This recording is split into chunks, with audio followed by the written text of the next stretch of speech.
बागेश्वर धाम के बाबा पंडित धीरेन्द्र शास्त्री एक बार फिर से सुर्खियों में हैं, लेकिन इस बार अपने बयान से नहीं बल्कि अपने दरबार से। वो दरबार जो कि महाराष्ट्र में लगने जा रहा है। धीरेन्द्र शास्त्री के महाराष्ट्र दरबार पर कांग्रेस ने आपत्ति जाहिर की है। संत तुकाराम पर दिए बयान के बाद से ही धीरेन्द्र शास्त्री का महाराष्ट्र में विरोध हो रहा है। इसके बाद से अब उनका ये दरबार सियासी लड़ाई में तब्दील हो गया। पूरी रिपोर्ट देखिए।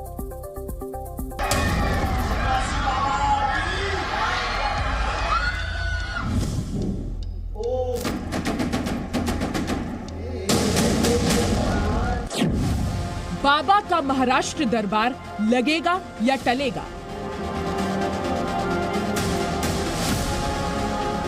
महाराष्ट्र में बाबा पर महाभारत। बागेश्वर धाम के पीठाधीश्वर धीरेन्द्र कृष्ण शास्त्री, वो धीरेन्द्र शास्त्री जिन्होंने हिंदू राष्ट्र बनाने का अभियान चलाया है, वो धीरेन्द्र शास्त्री जो अपने बयानों की वजह से सुर्खियों और विवादों दोनों में बने रहते हैं, वो धीरेन्द्र शास्त्री जो देश भर में अपने दरबार लगाते हैं और दावा करते हैं कि हजारों लाखों भक्त उनके दरबार में आते हैं। लेकिन इस बार बाबा के दरबार पर दंगल हो रहा है। धीरेन्द्र शास्त्री का मुंबई में दिव्य दरबार लगने जा रहा है, लेकिन अब इस दरबार पर सियासी लड़ाई शुरू हो गई है। मुंबई वासियों के लिए पुनः बड़ी खुशखबरी है। मुंबई महाराष्ट्र में पुनः बागेश्वर बालाजी की कृपा से 18 मार्च को एक दिवसीय दिव्य दरबार लगने जा रहा है। 19 मार्च को आशीर्वचन एवं सिद्ध अभिमंत्रित भभूति का वितरण होने जा रहा है। कांग्रेस धीरेन्द्र शास्त्री के इस दरबार का विरोध कर रही है। पंडित धीरेन्द्र शास्त्री के खिलाफ महाराष्ट्र कांग्रेस के अध्यक्ष नाना पटोले ने सीएम एकनाथ शिंदे और डिप्टी सीएम देवेंद्र फडणवीस को चिट्ठी लिखी है। इस चिट्ठी में मीरा रोड इलाके में बाबा बागेश्वर धाम के कार्यक्रम को इजाजत नहीं देने की मांग की गई है। नाना पटोले ने धीरेन्द्र शास्त्री को अंधश्रद्धा फैलाने वाला और संत तुकाराम महाराज का अपमान करने वाला बताया है। संत श्रेष्ठ तुकाराम महाराज, वो सिर्फ महाराज के नहीं तो पूरे देश के दुनिया के सर्वश्रेष्ठ संत रहे, और वो संत के बारे में ऐसे भोंदू बाबा आकर महाराज जैसे पुरोगामी विचार के राज्यों में उनको गलत बोल रहे हैं, तो ऐसे भोंदू बाबा के ऊपर सरकार ने कार्रवाई करना चाहिए।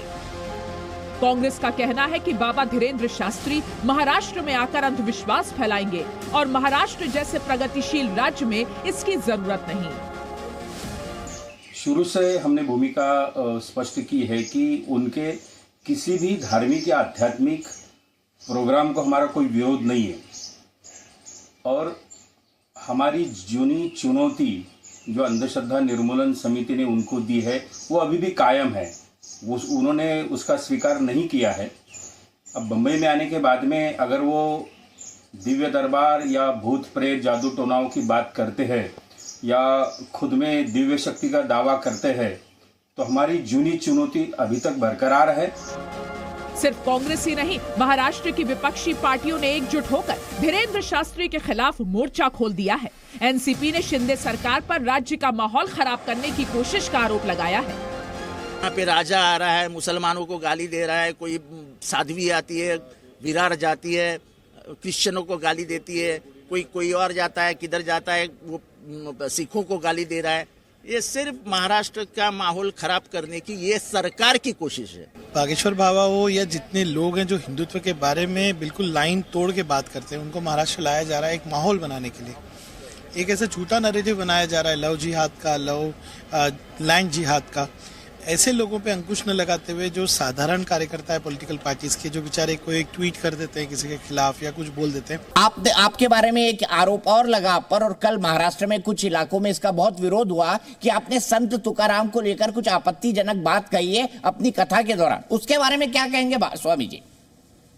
संत तुकाराम जी को बहुत अच्छा है। संत तुकाराम हमारे आदर्श हैं, हमारे जीवन है। संत तुकाराम से हमने बहुत शिक्षाएं ली, उनके लोगों को आहत पहुंची, हमने निश्चित रूप से बड़े विनम्र रूप से उनसे क्षमा मांगी। और पुनः आपकी टीवी से भी जिनको भी किसी संत के शब्दों को लेकर के अगर बुरा लगा, हृदय में पीड़ा पहुंची, तो हमारा ध्येय कदापि ये नहीं था और स्वप्न में भी नहीं हो सकता, क्योंकि हम संतों के कारण तो हम तो कभी किसी संत के ऊपर टिप्पणी या संत का अवहेलना या मजाक कर ही नहीं सकते, फिर वरना हम कहां रहेंगे। तो पुनः हम हाथ जोड़ करके विनम्र पूर्वक हृदय से क्षमा मांगते हैं कि संत तुकाराम के प्रति हमारा ऐसा कोई भाव नहीं। ठीक है, आपने हाथ जोड़कर क्षमा मांग ली, बड़प्पन दिखाया है बाबा जी आपने। अंकुर त्यागी मेरे सहयोगी हमारे साथ जुड़ चुके हैं। अंकुर, धीरेंद्र शास्त्री ने अपने बयान पर तो माफी मांगी थी, लेकिन उसके बाद भी महाराष्ट्र में कांग्रेस के नेता को वो रास नहीं आ रहे हैं। लेकिन सिर्फ कांग्रेस के नेता नहीं है, आप अगर बयान को ध्यान से देखेंगे तो इसमें कांग्रेस के नेता आते हैं, इसके अंदर एनसीपी के जितेंद्र आह्वाड़ आते हैं, समाजवादी पार्टी की तरफ से रईस शेख आते हैं, तो बहुत सारी तमाम जो विपक्षी पार्टियां हैं। और खासतौर पर जो बयान जब हुआ था, आपको याद होगा रायपुर में जब पूरा विवाद जब नागपुर से शुरू हुआ था, उसके बाद वो रायपुर गए थे, रायपुर में उनका दिव्य दरबार लगा था, 2-3 दिन का दिव्य दरबार था। उसके आखिरी जो दिन था उसमें जो बागेश्वर धाम के जो आचार्य धीरेंद्र शास्त्री हैं, उन्होंने अनाउंसमेंट किया था कि भारत जो है वो हिंदू राष्ट्र है, और सनातन धर्म को लेकर, हिंदू राष्ट्र और भारत की परिकल्पना को लेकर उन्होंने काफ़ी कुछ बातें बोली थी, बहुत अग्रेसिवली रिएक्ट किया था, और उसके बाद से ही विवाद और ज़्यादा बढ़ने लगा। उनके ऊपर इस बात को लेकर आरोप लगने लगे। अभी जो वो महाराष्ट्र आ रहे हैं 18-19 मार्च यानी कल और परसों 2 दिन लगातार उनका कार्यक्रम है। एक दिन दिव्य दरबार होगा और दूसरे दिन दिव्य दर्शन के नाम से उन्होंने एक प्रोग्राम रखा हुआ है। जो आरोप लग रहे हैं वो 2 तरह के आरोप लग रहे हैं। पहला आरोप जो है वो अंधश्रद्धा फैलाने को लेकर है। साफ तौर पर जो अंधश्रद्धा निर्मूलन समिति है, उनका साफ तौर पे कहना है कि हमारा आपके धार्मिक कार्यक्रम से कोई लेना देना नहीं है, आपको जो करना है कीजिए, श्री राम कथा का वाचन करना है वो कीजिए, या जो भी दूसरी चीजें आप करते हैं वो कीजिए, हमें उससे कोई आपत्ति नहीं है। हमारी आपत्ति की जो मुख्य वजह है वो है आपका अंधश्रद्धा फैलाना। जिस तरीके से आप पर्चियां निकलवाते हैं लोगों को, उनका कहना, अंधश्रद्धा निर्मूलन समिति का कहना है कि आप मैनिपुलेट करते हैं लोगों को कि मैं आपकी मन की बात जानता हूं और उसके बाद में आपकी जो बीमारियां हैं या आपके जो दुख हैं उनको हर सकता हूं, या मेरे पास इस तरह का फार्मूला है, उस तरह के काम करते भी हैं कई बार। तो ऐसी कई सारी चीज़ें जो हैं, तो पहले तो अंधश्रद्धा को लेकर उनके ऊपर बहुत ज़्यादा आरोप लगे हैं कि अंधश्रद्धा फैलाते हैं वो। जो दूसरा सबसे बड़ा आरोप लगा है वो है कि माहौल खराब करते हैं, खासतौर पर सनातन धर्म को लेकर और भारत के हिंदू राष्ट्र बनने को लेकर जो उनके हाल में बहुत सारे बयान आए हैं, उसके बाद से उनको लेकर विरोध है वो बहुत ज़्यादा बढ़ गया है।